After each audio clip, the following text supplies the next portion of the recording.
Everyone welcome back to my YouTube channel sulu'sworld। আশা করছি তোমরা সবাই সুস্থ আছো, ভালো আছো। আর আজকে আমি এই লুকটা ক্রিয়েট করেছি টিনেজার্সরা কীভাবে মেকআপ করবে আর যা যা প্রোডাক্ট ইউজ করছি সবকটা প্রোডাক্টই বিগিনার্স ফ্রেন্ডলি।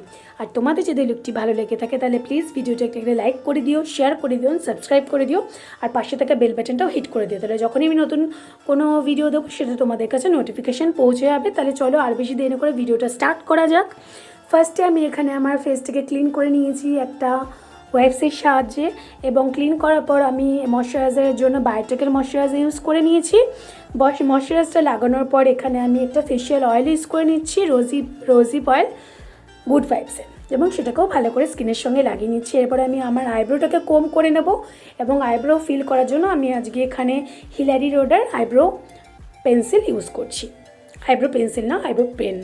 এবং আমার পার্স এরিয়াগুলো ফিল করে নিচ্ছি, এবং সেটাকে ভালো করে আমার আইব্রো এজেসগুলো ক্লিন করার জন্য, যাতে আমার আইব্রোটাকে দেখতে শার্প লাগে, এর জন্য আমি এখানে কনসিলার ইউজ করে নিচ্ছি।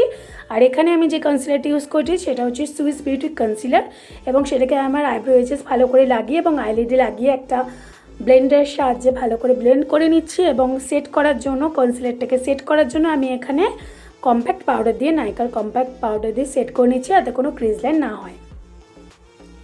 এরপর আইশ্যাডোর জন্য আমি এখানে মেকআপ রেভলিউশনের রিলোডেড প্যালেট থেকে ট্রানজিশন কালারটা নিয়ে আমার আউটার ভি টুইনার কর্নার অবধি লাগিয়ে সেটাকে ভালো করে ফ্ল্যাপি ব্রাশের সাহায্যে ব্লেন্ড করে নিচ্ছি। এরপর ওই সেম প্যালেট থেকে পিচ কালারটা আমার আউটার ভি টুইনার কর্নার অবধি লাগিয়ে একই প্রসেসে আমি ভালো করে ব্লেন্ড করে নিচ্ছি। এরপর আমি যেটা করব, এসএফআরের প্যালেট থেকে আমি একটা ডিপ পিঙ্ক কালার শেড নিয়ে সেটা ভালো করে আমার আইলিডে লাগিয়ে সেটাকেও ভালো করে আমি লাগিয়ে নেব, ব্লেন্ড করে নেব। এরপর আমি যেটা করব, ওই সেম প্যালেট থেকে যে শিমার শেডটা ছিল সেটা আমার ইনার কর্নার টু আইলিডে আমি লাগিয়ে নেব। এরপর আইলাইনারের জন্য এখানে আমি ওই সেম প্যালেট থেকে যে ব্ল্যাক কালার শেডটা ছিল সেটা দিয়ে আমি হালকা উইংড লাইনার ক্রিয়েট করব।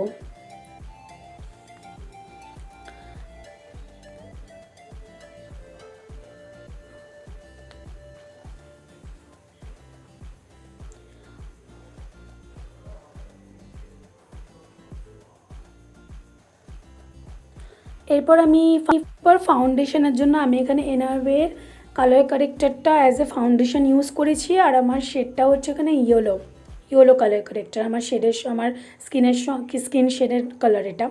এবং সেটাকেও ভালো করে লাগিয়ে নিয়ে ভালো করে ব্লেন্ড করে নেবো বিউটি ব্লেন্ডের সাহায্যে। এবং সেটাকে সেট করার জন্য আমি নাইকার কম্প্যাক্ট পাউডার ইউজ করে নিচ্ছি।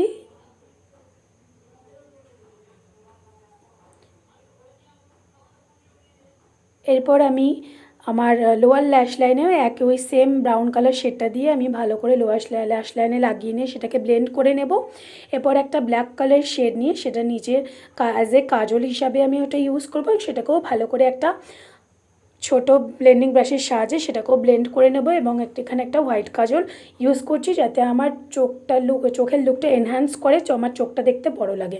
এরপর আমি ব্লাশের জন্য অ্যাঞ্জেল রোজ প্যালেট থেকে পিচ কালারের ব্লাশ অ্যাপ্লাই করে নেব।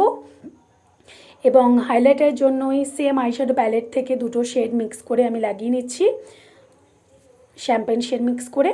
এবং এখানে মার্সের আমি মেকআপ ফিক্সার ইউজ করেছি।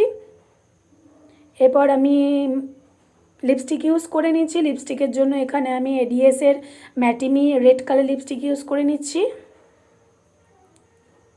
আর এটা হচ্ছে বন্ধুরা আমার ফাইনাল লুক। তোমাদের যদি এই ভিডিওটি ভালো লেগে থাকে তাহলে প্লিজ বন্ধুরা এই ভিডিওটিকে একটা লাইক করে দিও, শেয়ার করে দিও অ্যান্ড সাবস্ক্রাইব করে দিও। তাহলে আজকের জন্য টাটা, সবাই ভালো থাকবেন, সুস্থ থাকবেন।